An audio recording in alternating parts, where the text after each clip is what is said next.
स्तर को भी मजबूत करता है। शिक्षा एक संस्कृत शब्द है जिसका अर्थ होता है सीखना या फिर सिखाना। शिक्षा किसी भी माध्यम के द्वारा ग्रहण कर सकते हैं। आज के इस आधुनिक युग में शिक्षा प्राप्त करने का एक सरल तरीका है ऑनलाइन शिक्षा। इसमें एक शब्द आया है ऑनलाइन। मुझे लगता है यहाँ पे कोई भी ऐसा होगा जो इस ऑनलाइन शब्द से परिचित ना हो। जैसा कि हम देख सकते हैं कि कोरोना काल के समय जब हमारे विद्यालय बंद कर दिए गए तो सभी के माता पिता को यही चिंता सता रही थी उनके बच्चों की शिक्षा कैसे होगी, उनके आगे भविष्य क्या होगा। तभी हमारे विद्यालय ने ऑनलाइन शिक्षा शुरू करवा के हम सभी के माता पिता की चिंता खत्म कर दी। ऑनलाइन शिक्षा ही एकमात्र साधन था उस समय एक शिक्षक और विद्यार्थी के रिश्ते को जोड़े रखने का। हम देख सकते हैं कि कोरोना काल के समय में सभी विद्यार्थी अपने शिक्षक से दूर होते जा रहे थे। जैसे कि हम अपने विद्यालय में अपने शिक्षक के समक्ष बैठकर उनसे ज्ञान प्राप्त करते हैं, लेकिन वो कोरोना काल में हम उनसे दूर जाते जा रहे थे। हम जैसे वो पारंपरिक रूप से अपने विद्यालय जाते हैं, अपने शिक्षक के समक्ष बैठकर उनके सामने बैठकर पढ़ते हैं, वैसे ही ऑनलाइन शिक्षा के समय में भी मोबाइल या फिर लैपटॉप के समक्ष बैठकर पढ़ते हैं, जिससे हमें यह न लगे कि हम अपनी कक्षा में दूर रहे हैं। इससे हमें यही लगता है कि हम अपनी कक्षा में बैठकर पढ़ रहे हैं। आज के इस युग में ऑनलाइन शिक्षा को शिक्षा का एक नवीनतम रूप दिया गया है। आजकल बड़े बड़े सर्विस जैसे कि इंजीनियरिंग, डॉक्टर आदि की शिक्षा भी आज ऑनलाइन उपलब्ध करवाई जा रही है।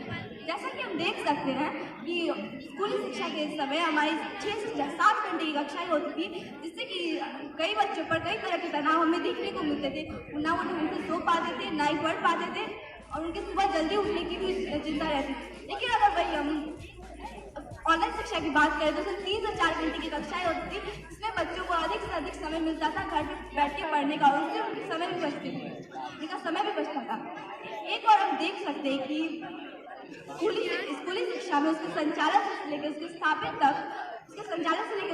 स्थापित तक अनेक विद्यार्थियों को कई तरह के बहुत सारे मूल्य चुकाने पड़ते थे। लेकिन वही ऑनलाइन शिक्षा की बात करें तो उसकी संचालन उसका स्थापित दोनों ही मितव्य है।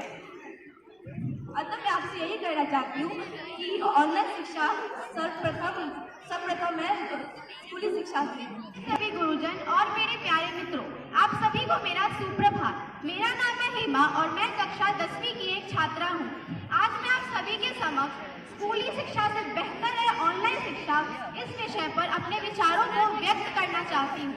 अपनी चर्चा को शुरू करने से पहले मैं आप सभी को ये बताना चाहती हूँ कि शिक्षा आखिर है क्या। शिक्षा एक संस्कृत शब्द शिक्ष धातु में आम प्रत्यय लेकर बना है, जिसका अर्थ है सीखना या फिर सिखाना। अर्थात शिक्षा वही है जिससे हम सीखते हैं और सिखाते हैं। शिक्षा वह नहीं जो आप किताबों से पढ़कर ज्ञान प्राप्त करते हैं, बल्कि शिक्षा है ज्ञान, सदाचार, उचित आचरण और विद्या।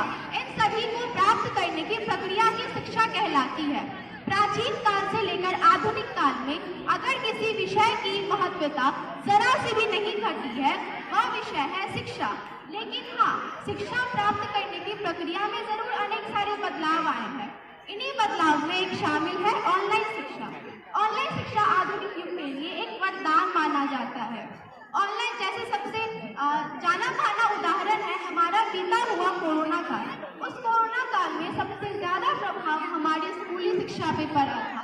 लेकिन उस संकट काल के कोरोना काल में भी हमारी पढ़ाई चलती रही सिर्फ ऑनलाइन क्लासेस द्वारा। इसका श्रेय सिर्फ ऑनलाइन शिक्षा को ही दिया जाता है। दूसरा उदाहरण मान लीजिए, हमारी बोर्ड की परीक्षाएं निकट आ रही है। अब मानिए जिस बच्चे ने पूरे साल कुछ पढ़ाई न किया हो और हमारी बोर्ड की परीक्षाएं बहुत निकट आ गई है, तो क्या यह संभव है कि वह स्कूल आए और स्कूल के शिक्षक उसे तत्पर करवा सके 2 महीने में बोर्ड की परीक्षाओं के लिए? हरगिज नहीं। लेकिन अगर वह YouTube पर वीडियो जाके देखे तो उसे ऐसी हजारों वीडियो मिल जाएंगी जिनसे वह कम से कम समय में अधिक से अधिक अंक प्राप्त कर सकता है। यही नहीं, हर शिक्षक के पास इतना समय नहीं होता कि वह हर बच्चे पर एक समय पर एक जैसा ध्यान दे सके। लेकिन हर बच्चे के पास उतना समय जरूर है कि वह एक समय पर एक जैसा शिक्षा ग्रहण ऑनलाइन जरूर प्राप्त कर सकता है। ऑनलाइन शिक्षा को बढ़ावा देने के लिए सरकार ने भी कई सारी योजनाएं बनाई हैं, जैसे कि PM ई-विद्या, शिक्षा portal, one nation one platform जैसी कई सारी योजनाएं सरकार द्वारा बनाई गई है जो ऑनलाइन शिक्षा को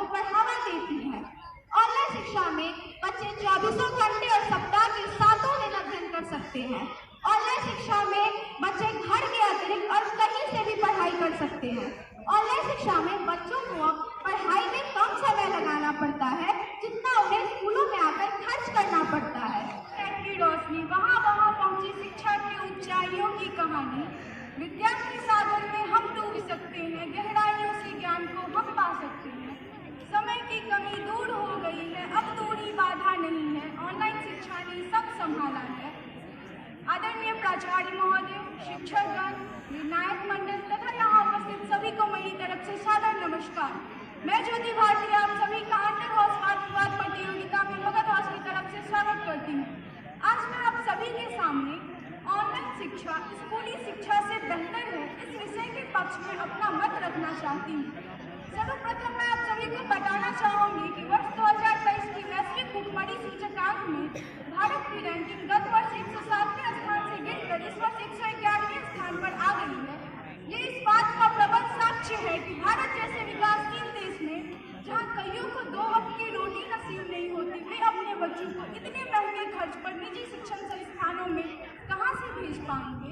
और एक आकलन के अनुसार भारत में लगभग 10 लाख सरकारी विद्यालय है, परंतु विडंबना ये है कि वहाँ शिक्षा का मूल उद्देश्य बच्चों को स्वावलंबी तथा क्रियात्मक बनाना नहीं रह गया है, वरन इसे एक व्यवसाय बना दिया गया है। अब मैं आपसे पूछती हूँ कि अगर इन विद्यालयों में बच्चों को गुणवत्तापूर्ण शिक्षा प्रदान की जाती तथा उन्हें साक्षर नहीं बल्कि शिक्षित बनाने की दिशा में काम की जाती, तो क्या आज लगभग 140 करोड़ की जनसंख्या वाले देश में बेरोजगारी की समस्या अपने चरम सीमा पर रहती? क्या आज हमारे देश के युवा पथभ्रमित होते? इसका जवाब मैं आप सभी पर छोड़ती हूँ। और ऐसे में ऑनलाइन शिक्षा जिसमें बुनियादी ढांचों की जरूरत कम पड़ती है, ये बच्चों के लिए वरदान स्वरूप है, क्योंकि यहाँ बच्चों को अपने रुझान, समय और अवस्था के अनुसार अध्ययन करने का अवसर मिलता है। निस्संदेह इसने देश भर में शिक्षा का स्तर सुधारने में एक महत्वपूर्ण भूमिका निभाई है। और कोरोना जैसी महामारी के समय में जहां आधुनिक समाज की नींव शिक्षा पर मानो एक ग्रहण सा लग गया था, उस समय ऑनलाइन शिक्षा ने हमें राह दिखाया था। और फलस्वरूप आज गरीबों के बच्चे भी कम लागत में घर बैठे नीट, IIT तथा UPSC जैसे बड़े प्रतियोगी परीक्षाओं में अपनी प्रतिभा का प्रदर्शन कर पाते हैं। आज लड़कियों की पढ़ाई में समय और दूरी बाधा नहीं रह गई है। अब सुदूर इलाके के बच्चे भी अच्छी शिक्षा के हकदार हैं।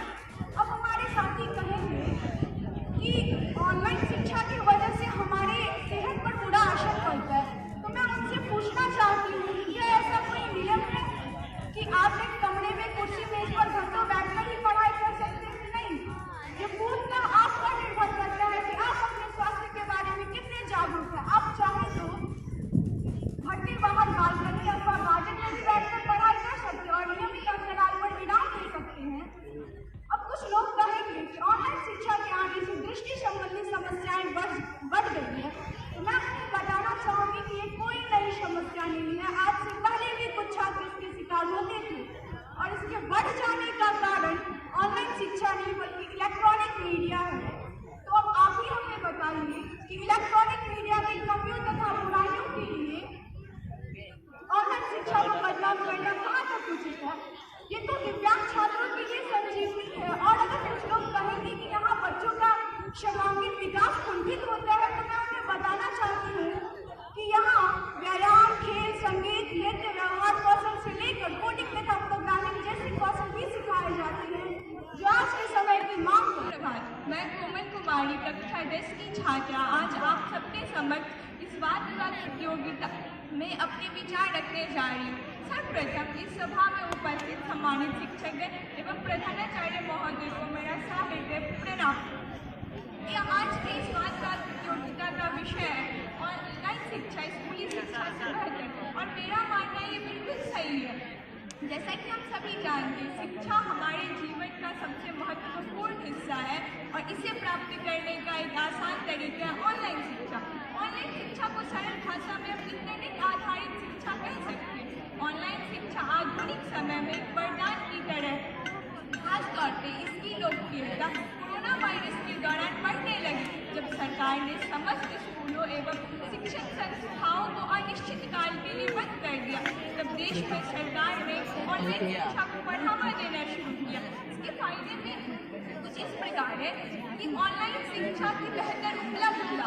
ऑनलाइन शिक्षा को आप बेहद आसानी से प्राप्त कर सकते हैं, क्योंकि आप इसे अपने घर बैठे बैठे प्राप्त कर सकते हैं, जिससे ये विकलांगता जैसी बाधाओं से प्रभावित नहीं होती। हम सब जानते हैं कि विकलांग बच्चे के लिए स्कूल आके शिक्षा ग्रहण करना कितना कठिन कार्य होता है, पर वो अब शिक्षा ग्रहण कर सकते अपने घर पे बैठ के ऑनलाइन के माध्यम से। अब इसकी दूसरी खासियत ये है कि हम किसी भी वक्त शिक्षा ग्रहण कर सकते हैं। यदि हम रात के 11 बजे 10 बजे कुछ पढ़ना चाहते हैं तो हम ऑनलाइन के माध्यम से पढ़ सकते हैं, परंतु स्कूली शिक्षा में हमें एक निश्चित समय का इंतजार करना होता है कि कुछ हम पढ़ें।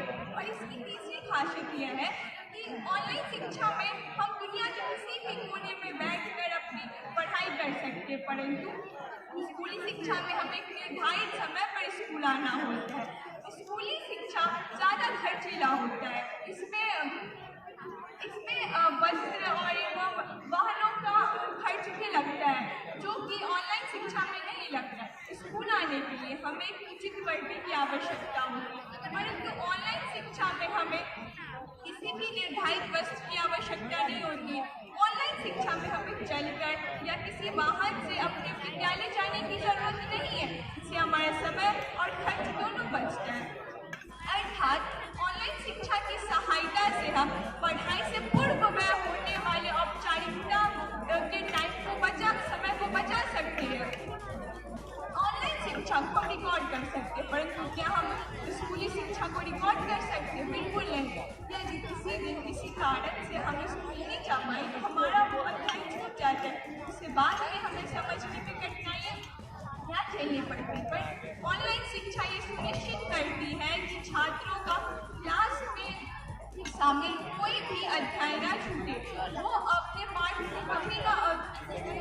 को रिकॉर्डेड वीडियो के सहारे वापस से देख सकते हैं। और दूसरी बात, ऑफलाइन शिक्षा सभी लोगों के लिए नहीं होती। यहाँ एक नियमित अपने विषय के पक्ष पर आप सभी के सामने अपने कुछ विचार व्यक्त करना चाहता हूँ। हमारा देश भारत अपने अतीत को बहुत पीछे छोड़ चुका है, पर आज भी जब भी हम अपने घरों में देखें तो हमें हर जगह गंदगी ही गंदगी दिखाई देती है, चाहे वो नाले से गिरता पानी हो या लोग कचरे फेंक रहे हो रोड में। यह सरकार की जिम्मेदारी है कि वह स्वच्छता का ध्यान रखे, क्योंकि वह हमारे देश के प्रधानमंत्री हैं और उनका दायित्व बनता है कि वह हमारे समाज को साफ रखें।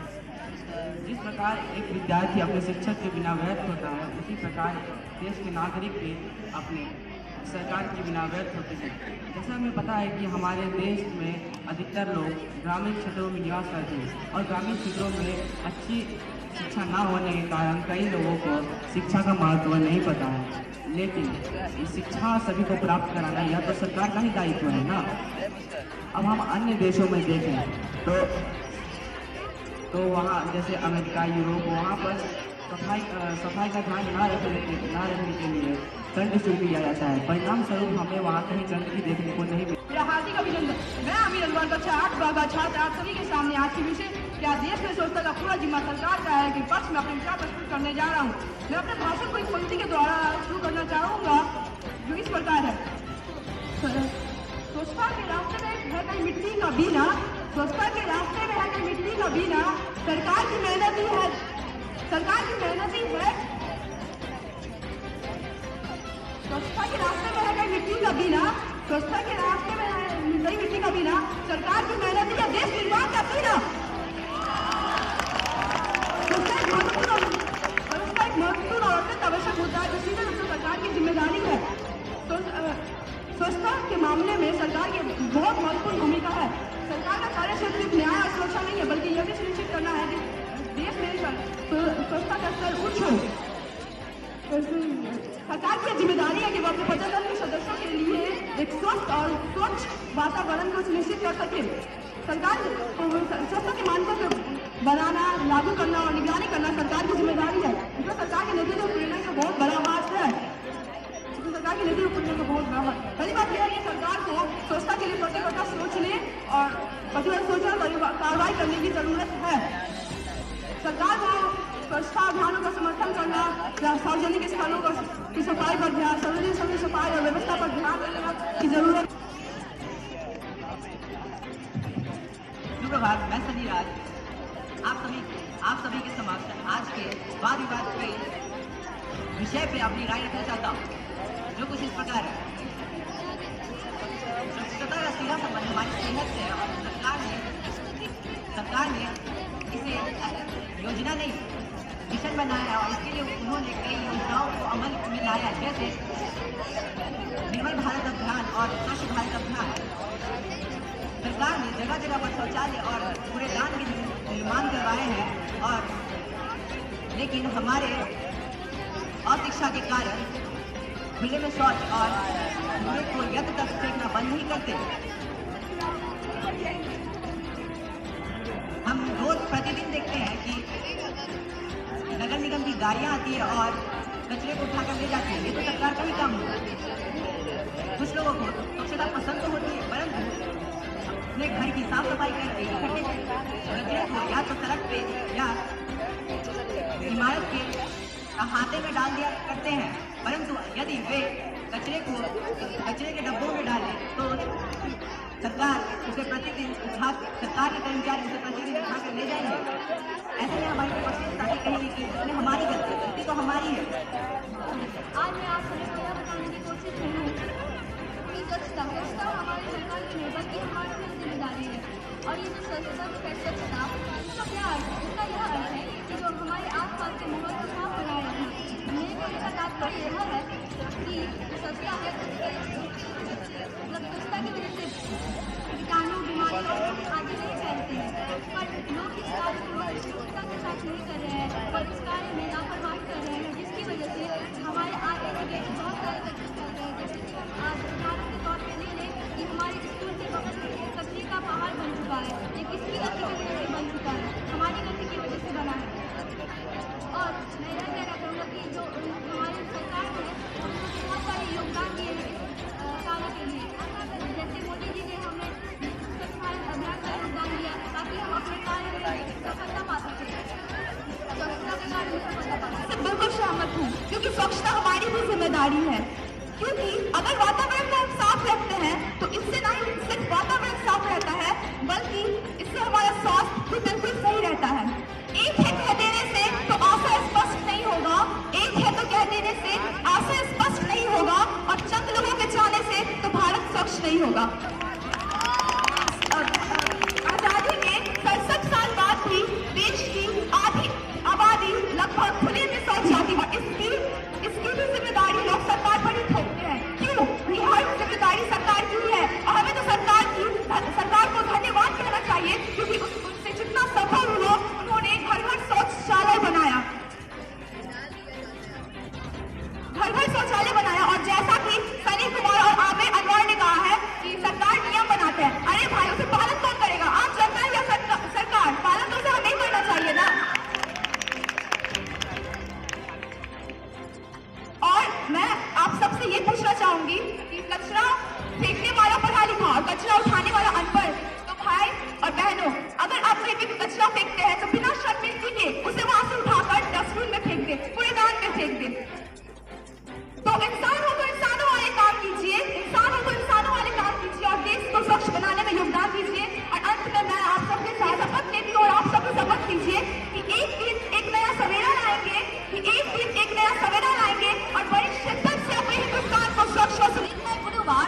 इसी के साथ सुनिए दिए गए विषय पर श्रुति के विचार। आज आप सभी के समक्ष दिए गए विषय या स्वच्छता का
विवाद प्रतियोगिता में जज के रूप में बुलाया गया और आप सबों की वार्ता को सुनकर मुझे बहुत आह्लादित हुआ।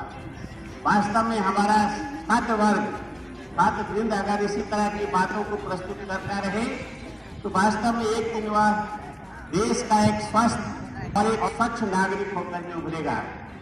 मैं आप सबों को यही आशीर्वाद दूंगा कि इस तरह की प्रतियोगिताओं से हेजिटेट नहीं करना चाहिए, बल्कि इसमें हिम्मत। मैं चाहूंगा कि आप लोग फलते फूलते रहें ताकि मुझे यहाँ आकर आपको देखने का सौभाग्य प्राप्त हो। धन्यवाद।